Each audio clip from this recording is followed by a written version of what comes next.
Hello, everyone, and welcome to today's webcast, the 2021 Tech Study, Bridging the Digital Divide, hosted by Convenience Store News and sponsored by Hughes Network Systems. All C-store retailers are increasing their technology budgets, but small and medium-sized chains must pick their spots, according to the 2021 CS News Tech Study. I'm Don Longo, Editorial Director of Convenience Store News, and I'll be your moderator today and presenter. I'd like to start by covering a few housekeeping items before we begin. The content of this webcast has been reviewed by our editorial staff. However, the views of the speakers and their organizations are their own and do not necessarily reflect those of Convenience Store News or its publisher, Ensemble IQ.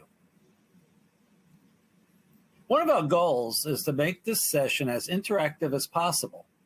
You can use the Q&A function on the left side of your screen below the presenter headshots to ask questions throughout the webinar. I'll hold these questions until the conclusion of the presentation and then pose them on your behalf. Your identity will remain confidential to the audience. If we don't have time to answer all the questions, we will follow up with you after the session concludes by email. You can also use this section if you have any technical questions about the webinar itself, and you will get a direct reply from our webinar producer. And the slides of this webcast are also downloadable from this same area. At the end of the event, we'll have a webcast evaluation survey. We encourage you to provide feedback using this feature. If you wish to review this webcast or share it with your colleagues, a replay of this web seminar will be available within 2 hours from many platforms, including smartphones and tablets. So now on to our webcast, the 2021 Tech Study, Bridging the Digital Divide, sponsored by Hughes Network Systems. Despite difficult business conditions caused by the COVID-19 pandemic, convenience retailers this year once again increased their spending on technology. C-store operators invested in implementing and enhancing their social media platforms, their websites, adding digital monitors inside the stores, digital loyalty programs, and mobile apps, among other technology solutions. The 2021 Convenience Store News Tech Study revealed that small and large operators had significantly different responses to spending during the pandemic. Whereas 21% of large chains sped up the expansion of existing technology, just 4% of small operators did so. And 38% of large operators accelerated implementations of new technology compared to just 24% of smaller operators. In this webcast, I'll be joined by an expert in retail technology trends, Tim Tang of Hughes Network Systems. With a background in engineering and human organizational studies, Tim has degrees on both sides of his brain. He has over 20 years of professional experience in developing enterprise solutions, and he is keenly interested in the intersection of technology and humanity. As a director at Hughes, Tim actively engages in various enterprise markets, including C-stores, retail, restaurant, and banking finance, in order to fully unlock the business value of technology. Tim will join me as we explore highlights of the 2021 technology study and examine how smaller retailers can bridge the digital divide. Among the topics we will cover are EMV compliance, what opportunities are driving investments in the coming year, and the state of frictionless technology. So let's get started. Let's take a look at the next slide. The role of technology in the convenience store industry and its impact on retailers' future plans continually evolves based on current needs, emerging innovations, and the state of the industry itself. The 2021 Convenience Store News Technology Study examines the current convenience technology landscape and the ongoing evolution that lies ahead. Retailers are making plans to increase their tech investment to improve everything from data security to the customer experience. Tim, welcome aboard. What was one thing in the survey findings that really stood out for you? Hey, Don, thank you very much for having me. This survey is going to be a very useful tool, I think, for the industry. It covers a lot of, quite a bit of ground in terms of what C-store operators have spent their monies on and what they're about to spend their monies on. What I was keenly interested in is something that you alluded to a little bit earlier, though, the difference in spending as it correlates to the size of the operator. The pretty meaningful disparity between what small and medium-sized operators are doing versus their larger big brothers and sisters. Great, great. Yeah, I would agree. That was one thing that really came out in the study. Let's look at changes in the technology budget from 2019 through 2021. From 2019 to 2020, 71% of study participants reported increasing their technology budget, which encompasses everything from hardware and software to IT staff, cloud subscription fees, consulting, and more. This year, 83% expect to spend just as much or more on technology and automation as they did in 2020. So the next slide looks at the current versus future tech implementation. Much of retailers' current involvement in technology is directly related to customer interaction, such as social media, which is the most widely implemented technology today, followed by consumer-facing websites. And if we look at the next slide, we see that other customer-focused technologies, such as digital monitors inside the store, email marketing, and data analytics platforms are also fairly widespread. Looking to the future, retailers most frequently cited text messaging to customers at 40%, email marketing 37%, and GPS geolocation alerts, also 37%, as the technologies they're most likely planning to add. The planning to add line is the yellow bar, by the way. So Tim, what are your thoughts on how tech spending is increasing and on why retailers appear to be focused on these specific areas? There's a couple of things that are very interesting here. Whenever I see a big number like a 71% increase, the first thing that comes to mind is 71% of what? One of the things that I've come to respect about the C-store industry is it's, in some cases, it's just wide portfolio in terms of wide spectrum of adoption. In terms of you have your technology leaders who are very heavily invested into technologies, and then you have on the other end, basically technology minimalists, for lack of a better term. And so a 71% increase on the minimalist side could be a very seemingly dramatic number, but 71% of a very small number is still a rather small investment to some extent. So I'm very interested in understanding the backstory underneath that. The other piece of this is we look at some of the big gaps, and social media being the one. That's one where a very obvious narrative comes through, right? Social media, Facebook, Twitter, and the like is a very easy way for operators to basically make their brands known, to cultivate an audience and communicate, promotions and kind of special events that are happening in their locations. But what I find to be very interesting is that as I look at kind of the layout here is taking consideration of the yellow on top of the red as it relates to the red, right? Because if going back to the social media, 69% versus 20%, pretty dramatic ratio, kind of revealing the maturity of the adoption of social media.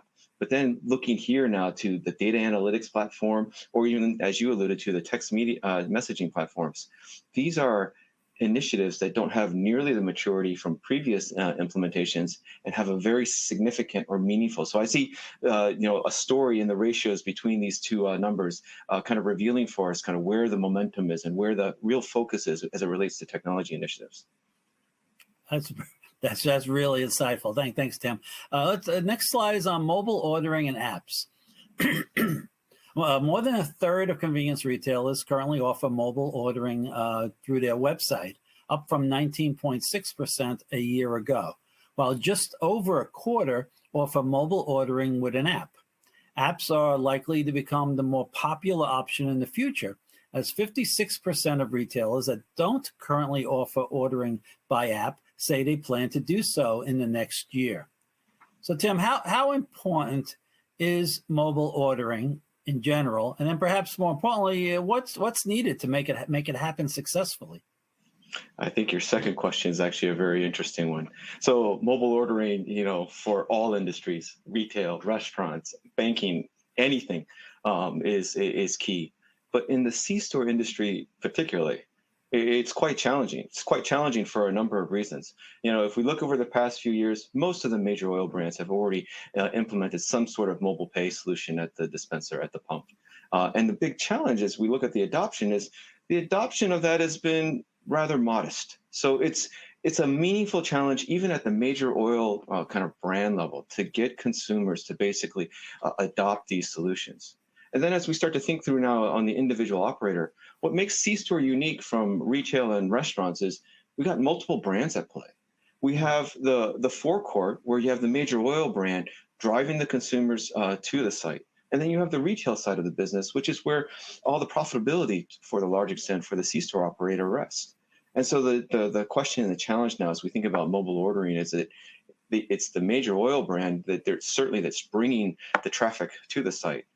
Now, the next question becomes, how do I deal with that dual brand or dual mobile brand dilemma of promoting and getting the customer to understand that, hey, there's a real opportunity here inside the retail brand, inside that single site operator's C-store brand, for example. So as we think about mobile ordering, C-store is a unique animal in the sense that it's not just about a customer experience, on site. It's a multi-brand, multi-mobile ordering application challenge. And my encouragement to all the operators is to not underestimate how difficult it is to get a consumer to basically adopt your solution, to get a consumer to install your app on their phone. There is a meaningful fight for the real estate on an end user's cell phone. And so in that kind of mindset, we want to think about this as a kind of building a relationship and think about, how do I get the consumer in stages to a point where they're actually willing to give me space on their mobile device. Yeah, you have to earn it, right? You have to earn it. You have to earn it. Great. Let's look at the impact of the COVID-19 pandemic on technology development. I mean, COVID-19 has affected so many things in all retailing and in the whole world in the last almost 2 years now. But small and large operators appear to have had significantly different responses to the pandemic, possibly due to small operators having more limited resources to allocate to tech development overall. 21% of large operators sped up the expansion or enhancement of existing technology compared to just 4% of small operators. And 38% of large operators sped up implementation of new technology versus 24% of small operators. Tim, how do you feel this gap impacts smaller operators, and what should small and medium-sized retailers do to compete more effectively? I'll tell you that this chart by far, and they are all very good, but this chart by far got most of my attention because immediately the first thought that came to mind was, how much of a difference did COVID-19 actually make on the results that we're seeing here? If there were no pandemic, and we did this survey too as well, how different would it really be? Because there's a couple of dynamics that are played out, and I do recognize that there's probably going to be some kind of moderating effect in terms of just the rapid acceleration of technology that was required in order to respond to COVID. But at the same point, there are some fundamental problems and differences between the small operator and the large operator. When we think about technology, one of the core issues here is the integration of the tech stack. It's all these different applications that are critical elements and are parts of the digitization of the C-store. And if I were to put my finger on where the greatest pain point is, it sits at the integration of all these apps. And a large operator can go to a supplier and say, listen, I've got 500, 5,000 some C-stores, and I need you to make these adjustments I need you to talk to this app, and it will be done for them. They can wave their hands and it'll be fine. But for the small operator, the challenge has always been they don't carry that kind of business pull. And so for a small operator of a single site, 3 sites, 5 sites, what they see is essentially what they get. And the fundamental challenge here is then how do they build their tech stack? And with the increasing digital dependence, if you will, of the customer experience, the employee engagement, the retail operations, all those things depend on digital. So with that growing digital base, how is a small operator to play? I would say that some recommendations or some things to think about. One is start by first watching what the larger operators are doing. In many cases, they are driving a lot of the adoption that you need. They've already forced, in many cases, most of the leading applications to integrate with each other. And so take advantage of work that's already been done. But two is to also focus, more importantly, not just in the here and now, but also down the road in terms of your roadmap. And that is another story altogether. The play there is to focus on those solutions that have committed and adopted industry standard APIs. Because if they've integrated with APIs, now you have a fighting chance to as a audience. I mean, this industry, think about it, 150,000 C stores, 90,000 of them are single site operators. And that is a huge population that if with standard APIs, could represent a meaningful market opportunity to any vendor. So I would encourage the small operators not only to look at what's already been done, but to also focus on where the standard APIs have been accepted, adopted, and focus on those solutions, give those solutions greater weight, because they not only deal with the problems of today, but more importantly, they're going to deal with problems of tomorrow. And I'm sure there's a lot of help to be provided by their technology solution providers. That can help them understand these APIs and standards, and even organizations like Connexus, which is all about technology standards across the industry. It would be good to tie into those organizations to understand what's going on. A very easy way for operators to get an understanding of what's happening, what's going on, are these associations. And Connexus is one of my favorite places to actually see the development and the ongoing emergence of the APIs actually being formed and developed. And I think your point is well taken that the vendors are very much motivated to help you through this. And so, it can be intimidating. The tech stack for most C-store operators, it's, their skill is running a C-store operation, selling gas, cokes, and smokes. Technology is not necessarily in that portfolio. But at the same point, you can get help. There's a lot of people, a lot of parties, ecosystem providers that are very motivated to help you through this. And so there's a lot of opportunities like these kinds of webinars where you can get the fundamentals, enough of an understanding to actually make some competent decisions. Great. All right, let's move on to the next topic, which is something we've been researching and talking about for the last several years. Excuse me. So let's talk about EMV compliance. Despite being well past the April 2021 deadline that shifted outdoor EMV liability to convenience store and gas station operators, 58% of respondents are not yet fully EMV compliant at both their in-store POS and fuel pumps. And looking at the next slide shows that among those not yet in full compliance, 60% expect to reach full compliance by the end of 2021, which is right around the corner, by the way.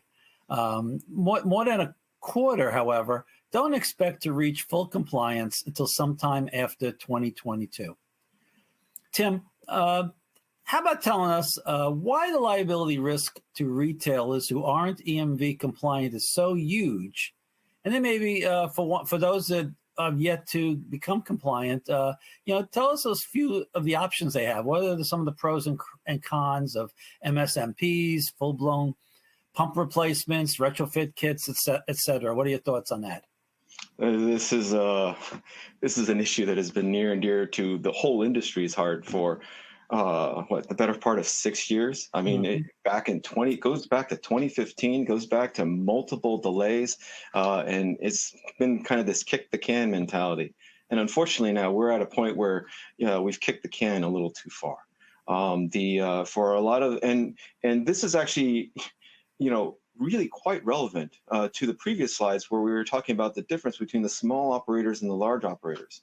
One of the things I've noticed about this industry is that when it comes to EMV compliance, it is the digital divide, if you will, or the lack of compliance is not evenly distributed.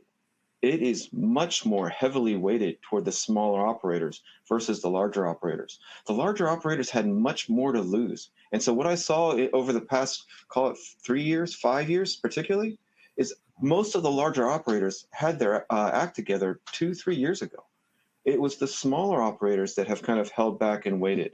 And what we're seeing now is that post the April deadline is, we're kind of just beyond that sweet spot, if you will. Here we are in November, 5 months later, 6 months later. And what's really kind of intriguing now is that this is the moment, the sweet spot, if you will, for the chargebacks to start to arrive. And so what we've been seeing these past 2, 3 months is that smaller operators are now suddenly seeing the chargebacks. They're getting the bills in the mail. It was a process, right? From the moment of the fraud, to take place at the dispenser, for it to get to the banks, for it to get to the major oils, and then for it to get to the small operators. We're at the tail end of that 4-month little journey here, and now the operators are starting to see those chargebacks for the first time, and it's several hundred, several $1,000s in many cases too as well. So this is a major pain point. It's going to undermine for the small operator community, especially because so many of them are not compliant in this case. As we think about what to do at this point in time, well, the cheapest solution is a retrofit kit, right? Replace the electronics, the crins that you have at the dispensers, and by far that'll be the quickest, easiest way for you to get up to speed. The challenge here is you need to move quickly because there's a rather long line, depending on which markets you're in, to get not only the equipment but also the technicians out to your site to get the work done. As you think through this, it's a matter of getting, and then obviously there's also the opportunity to replace the full-blown dispenser. And generally, a rule of thumb, 7-9 years. If it's more than 7-9 years old, it's probably time for you to think about replacing that full dispenser if you can afford it.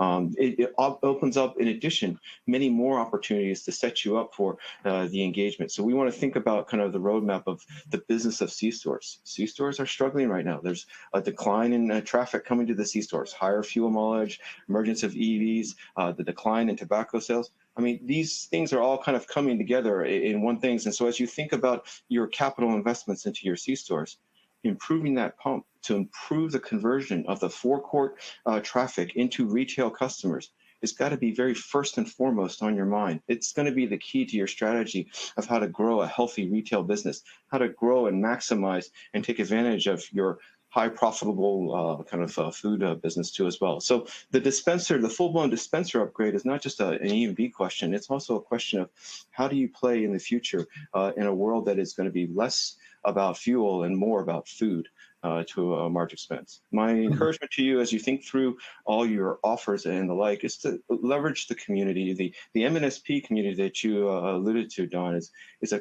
tremendous resource, not only to help you navigate all the logistics of this, but also to think through your business strategy for how to set yourself up for future capabilities. And so the partners here, it's worthy to take some time and look at your options from the MNSP's perspective, see what kind of capabilities they have, see what kind of business expertise they have, and see how they can actually come alongside you and help you navigate all this complexity so that you're set up for the future. But there's great urgency here for all operators. Even if you're not seeing the chargebacks right now, just because they're not there yet doesn't mean they're not coming to you.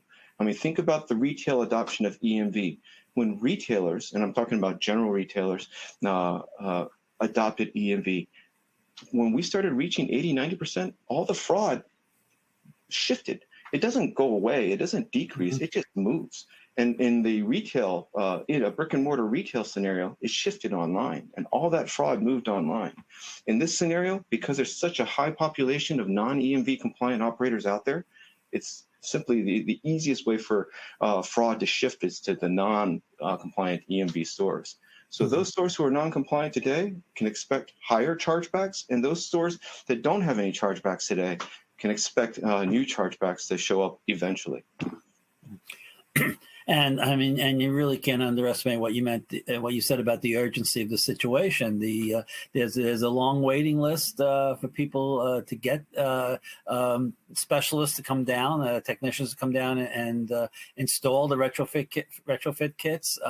The supply chain issues that the whole country is facing certainly doesn't help. So there's a lot of reasons to not waiting longer.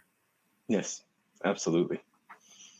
Okay, let's wrap things up with looking at what opportunities are driving investment in technology in the coming year. Unlike in 2020, when many retailers stated that becoming EMV compliant was their single highest priority, respondents to this year's study listed a broad range of business opportunities when asked about their technology-related priorities for the coming year. So I'm hoping that's because many of them became EMV compliant, and that's why they're moving on to other things. That would be the best case scenario. More than half of retailers said they plan to direct at least part of their tech spending toward improving data security, and nearly half plan to invest in technologies to train employees, improve the use of loyalty data, and to steer customers from the pump into the store. Tim, what do you think about these planned investments? Which ones, in your view, are the most important, and why? And then, how crucial is technology to delivering an improved customer experience? Don, I will tell you the nature of my role and the way is to try to master and reach a point of saturation in terms of understanding where the technology trends are driving any particular industry. And so I go to conference after conference. I hunger for opportunities to devour research and the like. And of all the research and all the conferences that I've been to, I don't ever recall seeing data security as leading above and beyond the customer engagement and the employee experiences. And so I find, of all of this is the one finding that I find particularly interesting, because it's challenging when you think about cybersecurity, because it's not a topic that a lot of executives, operators are comfortable with. They have a lot of background or expertise or competencies in too as well. And so it rarely gets the attention it deserves. And yet it's the one Achilles heel of kind of the whole retail operations. One ransomware attack that basically locks up your back office is enough to shut you down. Mm-hmm. And so what's really kind of remarkable as you think about it is that the cybersecurity is as important, if not more important, than just locks on your doors to many extent. And what we're seeing in cybersecurity is a fairly meaningful kind of paradigm shift. I mean, when I was working with C-store operators, call it 3-5 years ago, the conversation was always around PCI compliance, PCI compliance. Are you doing your daily log analysis? Do you have employee training solutions in play? Are you doing your scanning and like? Are you PCI compliant so that if you get a data breach, you won't be held liable for those financial losses? That conversation now has shifted, and in part because ransomware has become so prominent now.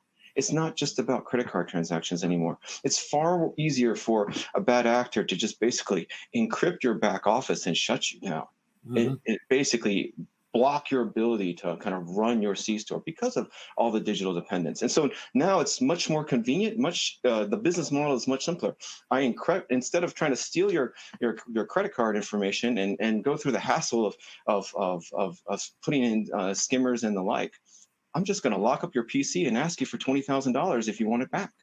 And it's that kind of business model that is where it's much more lucrative, much faster, much more efficient for the operators. And so now when we shift away from it, and PCI compliance hasn't gone away, and unfortunately even there we were only at maybe 30% compliant. So we still got an obligation to become PCI compliant, but now on top of that, we need to be thinking about the cybersecurity posture of the entire store. We need to be thinking about the back office. And what's complicating this is, going back to some of your previous findings, is the C-store world is not a simple world anymore. It's very digitally dependent. Online mobile orders, the loyalty engagements, promotions. We know how to do an offline credit card transactions. there's no such thing as an offline loyalty redemption. So when we start thinking about cybersecurity and the network and the infrastructure in place, this starts to introduce a whole kind of new design or a new way of thinking of how that C-store needs to be set up in order to support all these fantastic customer experiences and employee engagement type solutions. So, I think your research here is particularly insightful because it's the first time I've seen cybersecurity top the customer experience or the employee engagement. And I really do believe that it absolutely should, because if you don't get the cybersecurity right, you're going to lose, you potentially could lose everything. I mean, it only takes a couple of high-profile breaches to put that top of mind, right? It's something. The other thing that I think of when I look at that, whether it's data security and then some of the other things people want to spend money on, it's that very few companies have the luxury of being able to build a technology platform from scratch when they're opening stores. Almost everything that you're doing is layering on to an existing technology system itself, and so the complexities are like multiplied like 10 times, right, in the convenience store business. Absolutely, and I think that some of the challenges there, and as we start to think through this, is that, we go back to the culture or the nature of the C-store operators. So for so many, I think they do. I've been very impressed with how so many operators manage actually very significant businesses with very limited kind of technology capabilities. But as we start to think through the business model as it's evolving in the future, I mean, there are some meaningful opportunities here as we start to look through some of the elements that you're listing here. Some of the core things like, say, tobacco rebates, for example.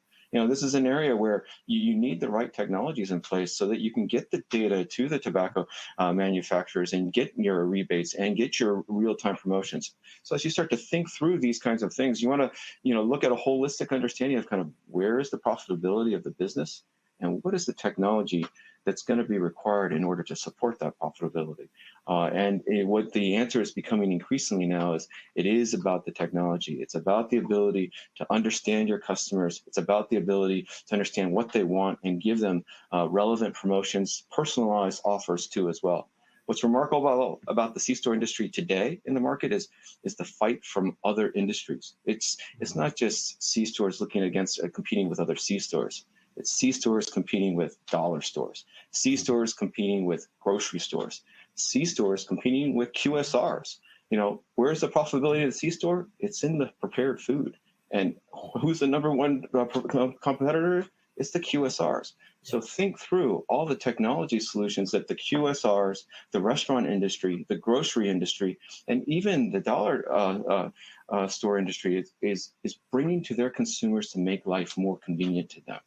And that's where the bar is. Because if a customer can get food easier at a C-store, at a QSR than at a C-store, they're already going to the QSR, right? That's the one stat that we keep seeing from NACS over and over again. 36%, I think it's now. It changes from year to year, but the number keeps getting bigger and bigger.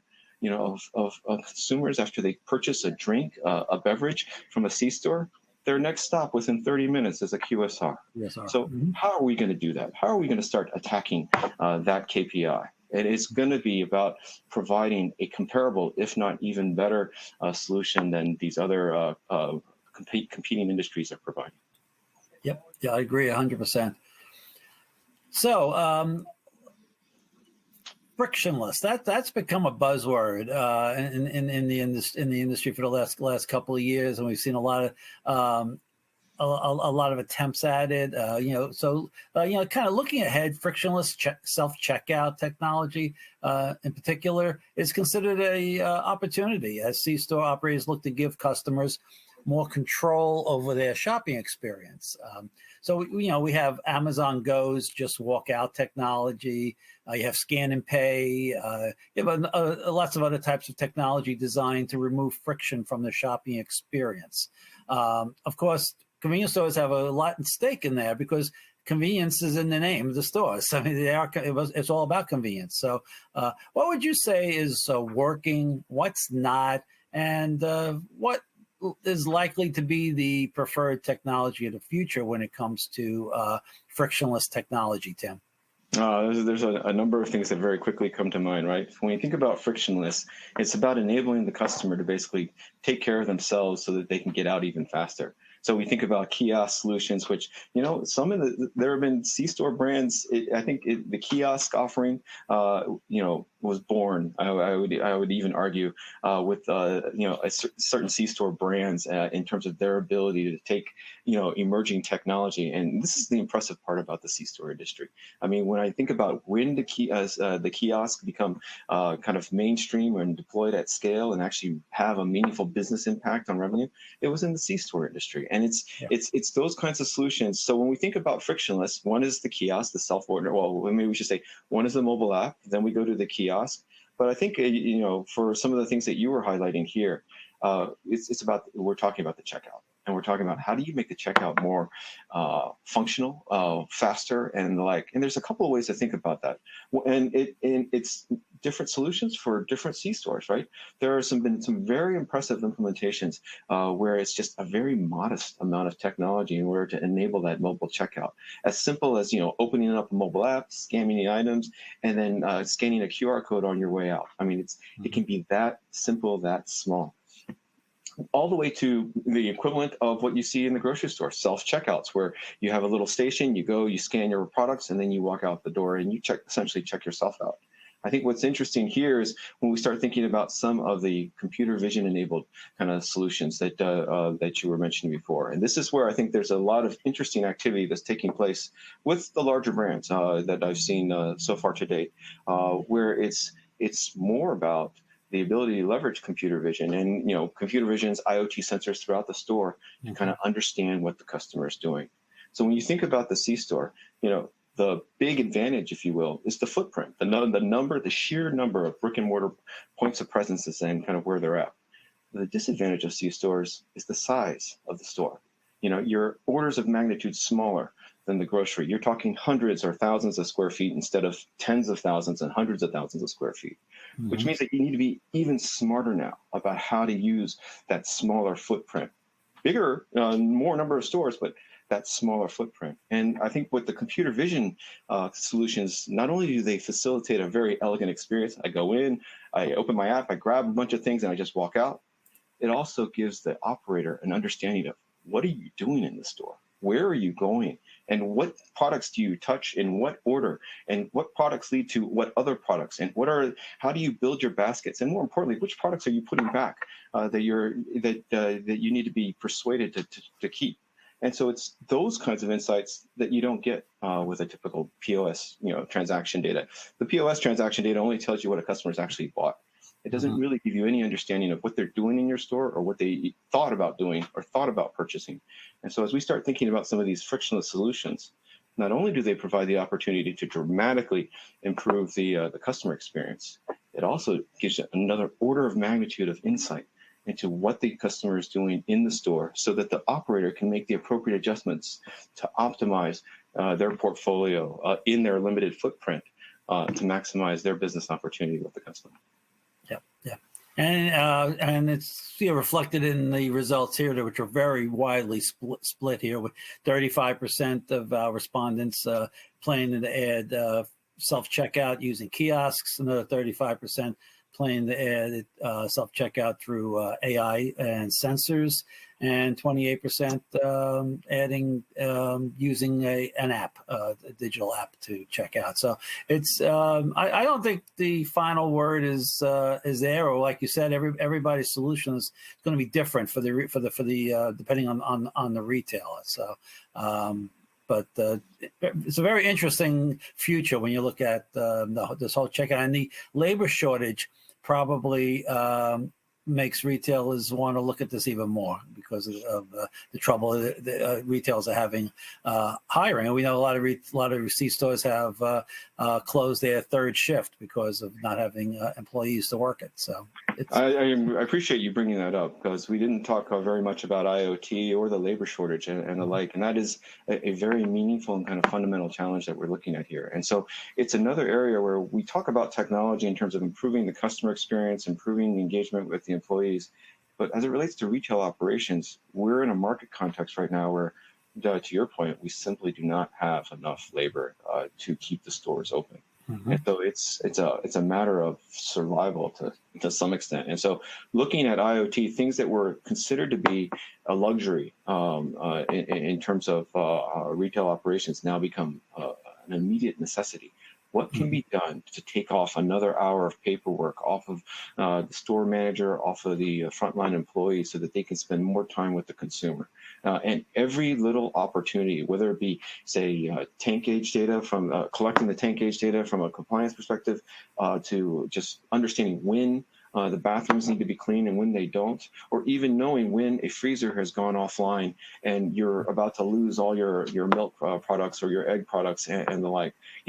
All of those opportunities for technology to kind of improve the business, to minimize the operational overhead, if you will, and while improving the profitability of the business, are now in play, when before it was just kind of a nice to have. Mm-hmm. Mm-hmm. You're absolutely right. Absolutely right. Hey, listen, thank you for helping me present these highlights, Tim. As we begin today's Q&A, please remember to submit your questions using the Q&A feature on the left side of your screen. Also, if we run out of time before getting to your question, Tim will get back to you privately with a response. Also, please remember to fill out the evaluation survey that will automatically appear on your screen at the conclusion of the event. Okay, let's take a look at what questions we have here. Hold on, I just find it. Okay, here's one interesting one. Tim, how is FSMA the FSMA 204 Act affecting the C-store market?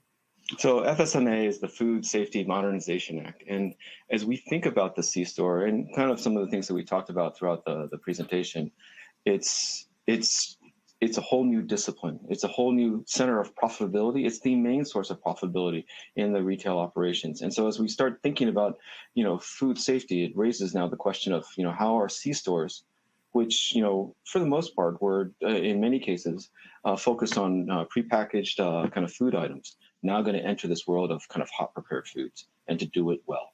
And so I think it's another discipline, a skill set that C-stores may not have had necessarily before, in contrast to, say, the QSR industry, where it's all been about food safety. And we can see all the horror stories of kind of what's happened in those kind of scenarios. So my encouragement to the C-store operators is, one, we know that food, hot prepared food specifically, is going to become a major source of profitability in this market. And your ability to sell hot prepared foods is dependent on your ability to comply with food safety requirements to a large extent. And so it's going to be learning this discipline, learning this skill set, and that's not a trivial element, because it's a whole new business model, if you will, that all your employees, all your operators now need to be thinking about. And there's a lot of technology from an IoT perspective in terms of maintaining proper temperature of your foods, understanding spoilage, and those kind of elements too as well. But at the end of the day, it's a new business model. And so there's a meaningful obligation in terms of training and policies that are going to be required for the C-store operators to embrace this. Absolutely right. Mm-hmm. Okay, next question is, what is the source of the chargebacks in the case of EMV compliance? Is it based upon fraud occurring at the pump payment terminal? Yes, yeah. So you want to think about that scenario as someone's basically stolen cards off the dark web. They've created a bunch of fraudulent credit card swipers, and then they've gone to your store to basically pump tank loads of fuel. And because your store did not support EMV chip transactions, there was not that extra level of protection of an EMV chip transaction, because the fraudsters, I know possible to kind of to create fraudulent EMV chips, but it's difficult, very difficult, and it's almost not worth the effort. So it's this is one of those situations where if you don't need to outrun the bear, you need to outrun everybody else. Yeah, with EMV, you need to be EMV compliant. If you're not accepting that EMV transaction at the dispenser, if you allow a person to take a fraudulent credit card on a mag stripe basis only to swipe through, uh, your bank will hold you accountable for all of that fraud. That's the big paradigm shift, if you will, that has taken place. It's no longer the consumer's bank that was responsible for the fraud and the transactions. It is now the merchant that is going to be held responsible for these fraudulent transactions. Right, right, and that's especially for a smaller retailer. That's could be a lot of liability. Mm-hmm. Do you see any need of digitizing the food supply chain in a C-store environment? I assume that has to do with arriving, or, safe food safety, as well as things arriving on time and spoilage and things like that. I would say yes. And actually, my answer is based not on what I've been doing in the C-store industry, but actually looking at the restaurant industry. So I study both of these industries because I find the transformation of these industries very much aligned with each other, very much relevant to each other. And so what I see in the QSR industry specifically is a lot of supply chain challenges. And so what they're looking to do is kind of digitize that supply chain so that they can understand when I order, 100 items of whatever ingredient and only 50 show up. Well, what do I do with those 50 so that I can direct it to the appropriate place, to whatever stores are within my brand to maximize my business opportunity? Or if I get an oversupply of one order, whatever the case may be, then how do I proactively promote items related to those ingredients so that I can get them off my hands and maximize my business opportunity there too as well? So we talked a little bit earlier about, from a C-store perspective, it's a much smaller footprint than a lot of the other competitors that are running for, competing and gunning for that share of stomach with the consumer. So by digitizing the supply chain, this opens up more opportunity now to basically optimize your ability, particularly in today's age, and it doesn't look like it's going to change anytime soon, to basically deal with a dynamic, disrupted, fluctuating supply chain, unreliable for supply chain, for lack of a better terms. And so whoever can make the most of whatever they're given is going to win. And digitizing that supply chain, using AI to develop the kind of patterns of consumption and then adjust to whatever patterns of supply is going to be a very powerful competitive advantage. Absolutely. Absolutely. Okay. Let's see. What is a practical technology stack for a starter IoT solution in the C-store? For example, wireless networks, gateway, sensors. That's an interesting question. I would say, what I see most commonly, and from a starter perspective, where the conversation usually starts for me is with the tank gauge. Almost every C-store already has an ATG, an automatic tank gauge today. That's just part of the business. Now the question is, when it comes to compliance, when it comes to understanding and maximizing your fuel volumes, that seems to be a very natural place to start. In terms of fuel is the lifeblood of a C-store, and being able to maximize seems to be a very easy business model of saying, if I can understand how to better, more efficiently optimize my fuel. I don't want thousands of gallons of fuel sitting in the tanks unnecessarily. That's capital that I could be using to invest in my C-store. So it seems like a very easy place for most C-stores, because everybody has a tank gauge, is to start looking at how might I basically be able to kind of optimize my fuel inventories. Secondly, I would say that another additional easy place to set up would be as it relates to the freezers. Because so much of the supply in terms of your inventories, your perishables, if you sell those perishables, can be lost if a freezer goes out. And it's a simpler thing to kind of put an IoT sensor in the freezer, understand that at 2 o'clock in the morning, store 1, 2, 3, freezer 4 is down, and store manager, it's worth your while to wake up, get out there, and move all that product to another freezer before you have to throw it away. So it's these kinds of business cases, if you will. And the answer is going to be, it depends. It's going to depend on kind of what your tech stack looks like today and what you can do today, and then versus where your business would most benefit in the future. Great. And we've got time, I think, for one more question. Let's see. How do you see technology changing the amount of labor required in a store? do you see a different labor model needed to compete with QSR locations and other C-stores in the future? That's a very interesting question, and I think that question, it's helpful to think about that question across industries, right? Instead of just thinking about it solely on the C-store, you want to think about that as it relates to the market at large. So your ability to get labor is not just a matter of being able to find somebody qualified to run and operate in a C-store. It's, that is a very specific type of employee, someone who knows how to card everything for age verified products and the like.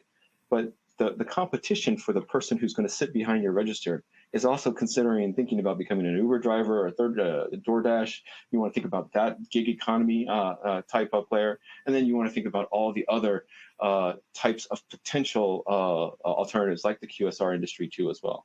What I see interesting, what I think is very interesting, is the amount of technology that's coming in to address the labor shortage. And I see this in the retail side as well as in the restaurant, not so much in the C-store. I do expect it to reach the C-store, but it's that idea of being able to be flexible with my labor, to share my labor across so for the multi-unit operator to be able to kind of create a marketplace, if you will, for shifts and the like, so that employees can come up very quickly and say, and I'm free tonight, can I sign up for this job, this shift or that shift, or for store managers to be able to say, I've got someone who at the last minute isn't going to show, and how can I quickly kind of fulfill that need, either with existing within my internal employee first. But if that's not even possible, then to go to third-party kind of gig economy resources that are certified to work in that. So I think as we think through the gig economy, and as I think about how technology is going to change, it's not only a matter of shift scheduling and the like. I would also put up on there the payroll too as well. I'm seeing some really meaningful innovations as it relates to same-day pay. And so as a consumer, as an employee, with the opportunity to work at your store where I have to wait 2 weeks to get my paycheck versus to work with Uber or work with another grocery store, for example, that offers same-day pay, that as soon as I finish my 8-hour shift, I have a deposit into my account that I can use immediately. So many Americans are living paycheck to paycheck. It's not a question of preference. It's a question of need. And for so many, they need that paycheck at the end of the day. And so that's going to be another area of differentiation of competition, because it's now about the employee experience, being able to meet the employee's needs too as well. And that's where technology on the back end is going to make a very meaningful difference as well. Great. Okay. I don't see any more questions, and we're just about coming up to an hour, a couple of minutes short of an hour. So I want to thank everybody on the whole audience. Thank you for attending today's webcast.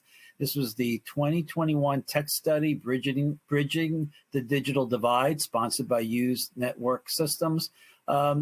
More in-depth version of the study is available at www.csnews.com. It was published in our September issue. You can get our digital September issue online. Again, I want to thank Hughes Network Systems for sponsoring this webcast, and special thanks to our guest, Tim Tang of Hughes Network Systems. Tim, it was just great having you on, and thank you for lending your insight to these numbers. Don, I really enjoyed the opportunity, and thank you. Okay, so a big thank you to our audience for your time, and I wish you all to have a great day.